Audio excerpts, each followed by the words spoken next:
कोई भी शारीरिक काम चेष्टा ना होने पर भी शरीर से जो वीर्यपात होता है क्यों निकलता है जब उसकी कोई क्रिया नहीं, उसे कैसे रोका जा सकता है? जो उन्होंने बताया था, वीर्य दो तरह से निकलता है।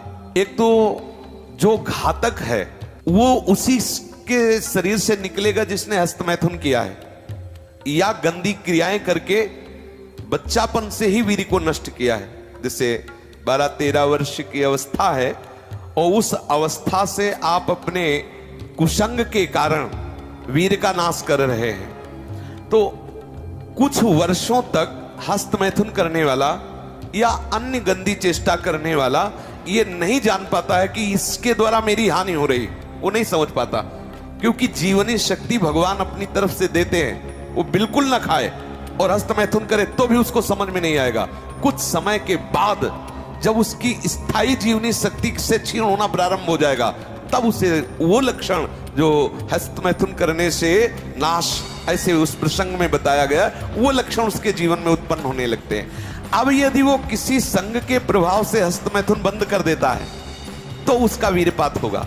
अगर वो 3 दिन में वीर्यपात करता रहा है तो 3 दिन में वीर्यपात होगा, पक्का होगा, क्योंकि उसका अभ्यास बन गया है। 2 तरह का ये वीर्यपात माना जाता है। एक, जैसे आप ठीक दिनचर्या से चल रहे हैं, आपका खान पान संयम सब ठीक।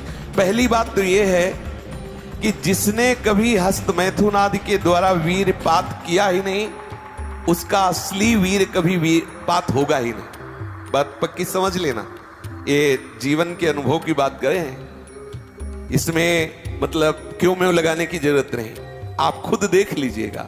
यदि आपने कभी हस्तमैथुन नहीं किया, कभी किसी भी तरह से जनेंद्री का घर्षण करके वीर्यपात नहीं किया, तो आपकी वो संतानोत्पत्ति की क्षमता वाला जो वास्तविक वीर्य है वो स्वाभाविक निकल ही नहीं सकता। यदि आपने मार्ग दे दिया है फिर उसके निकलने का मार्ग हो गया है। तो एक होता है, परमहंस जी ने बताया कि एक होता है कि आप सो रहे हैं और आपको बिल्कुल पता नहीं, मतलब बिल्कुल कोई काम का संकल्प नहीं, कोई क्रीड़ा नहीं, और आप जगे, आपको ऐसा लगा कि वीर्यपात हो गया, वो दोष नहीं है। जैसे जब हम गुड़ बनाते हैं तो उसमें गंदा फेन निकलता है ऊपर, पतोई कहते हैं गांव में।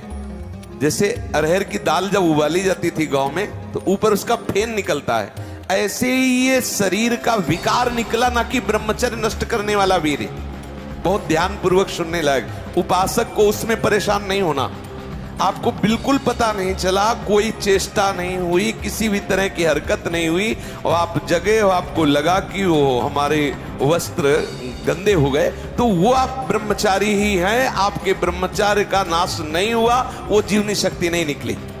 और आप हस्तमैथुन या अन्य क्रियाओं द्वारा वीर्यपात करते रहे और आज आपने रोक दिया कि आज से नहीं करूंगा, तो बंद नहीं हो जाएगा, वो चलेगा। अगर आप ठीक नियम से चलेंगे तो 6 महीना लगेंगे आपको उसको कवर करने में, 6 महीना लगेंगे। और अगर आपने प्रमाद स्थिति की, वो तो निकल ही जाता है, फिर हमको करने से क्यों मना किया जाता है? तो आप देख लेना, कुछ समय बाद आपकी हालत बहुत गंभीर हो जाएगी, जो आप बता भी नहीं पाएंगे किसी से। क्या गंभीर हो जाएगी? आप ऐसे ही साधारण क्रियाओं में ब्रह्मचर्यहीन हो जाएंगे, ऐसे ही छुएंगे वैसे आप ब्रह्मचर्यहीन हो जाएंगे। ये हम सब महापुरुषों के अनुभव और मिले हुए लोगों से, सैकड़ों लोग ऐसे मिलते हैं जो अपनी स्थितियों को बताते हैं। तो जो संत महापुरुषों ने जीवन में अनुभव किया है, उसके आधार पर पहले साधक को चाहिए कि ये देख ले कि हमारे द्वारा कोई हस्तमैथुन आदि क्रियाएं, जो निंदनीय क्रियाएं, वो तो नहीं हो रही।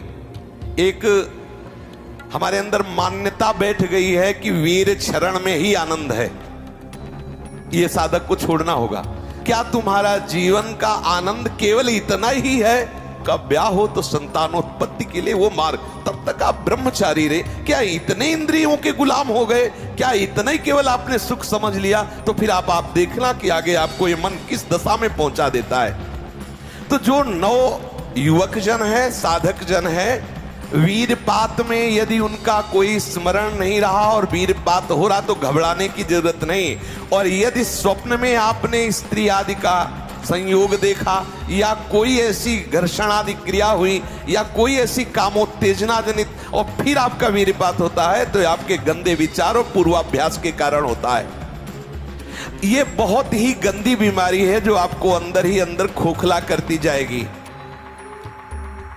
ये जो शुक्रपात, वीरपात, वीर स्खलन, स्वप्न दोष जिसे कहा जाता है, ये दैहिकी वीरपात और व्याधिकी वीरपात। दैहिकी वीरपात जो स्वाभाविक हो जाता है, उसमें बिल्कुल आपकी हानि नहीं, कोई दोष नहीं।